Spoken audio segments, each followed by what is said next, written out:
Only 10% can ace this science and nature quiz. Think you're one of them? To the nearest minute, how long does it take for light to travel from the sun to the Earth?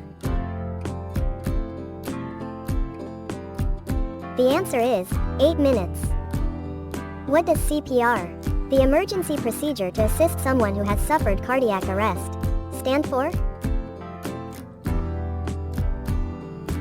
The answer is cardiopulmonary resuscitation. Which of the following spacecraft never touched the moon? The answer is Mariner 4. What is the study of the cells and tissues of plants and animals? The answer is histology. How old is the universe?